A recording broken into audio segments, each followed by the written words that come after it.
finally finished the September House. I know I mentioned that this is a good like haunted house story if you're into something that's a little bit humorous, kind of light. I wouldn't necessarily say that there's gore in this book per se. It's nothing crazy, nothing that I feel like the vast majority of people couldn't handle. It's not extreme horror, it's not splatterpunk. And it's not really scary or spooky. I would say it's more humorous than anything.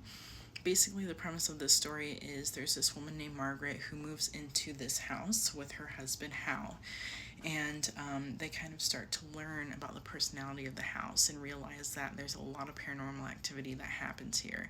And every September, the paranormal activity amps up a little bit. And as they're living here, she kind of learns how to navigate through that and learns how to kind of deal with it. Meanwhile, her husband is like, I need to get out of this house. Like, this is too much for me. This is too crazy. So one day he's like, I'm leaving. Either you're coming with me or you can just stay here. And she's like, well, I don't want to move.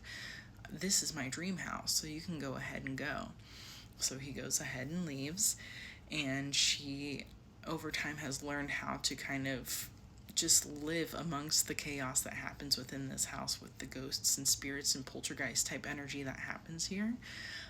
So she's just fine with it, and he just kind of leaves. Her daughter later on is like, what happened to dad? Haven't heard from him. You know what? I'm going to just come into town and we're just going to figure out what happened to him, because wife doesn't know either. She hasn't really talked to him. So the story also follows the relationship between Margaret and her daughter, Catherine, as well as her relationship to the ghosts. And you kind of learn about the backstory about the ghosts, how they got there, different energies there, etc. For the most part, this is a medium-paced read, I'd say. Sometimes it felt kind of slow, especially in the middle. I was just like, get to it already. It just felt like a lot of like search and find in the middle, and I was just waiting for something to happen. It felt kind of repetitive almost.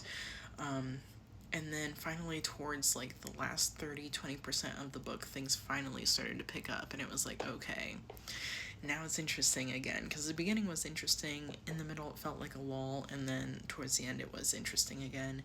I understand why there was a lull in the middle. I feel like it makes sense, but also at the same time, I feel like if I were reading this, I'd just kind of be like, okay, yeah, we get it.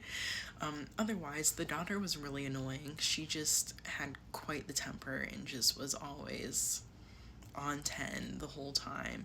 And then also what was annoying was that the mother, Margaret, was often saying language whenever her daughter would curse, which was also kind of annoying to me.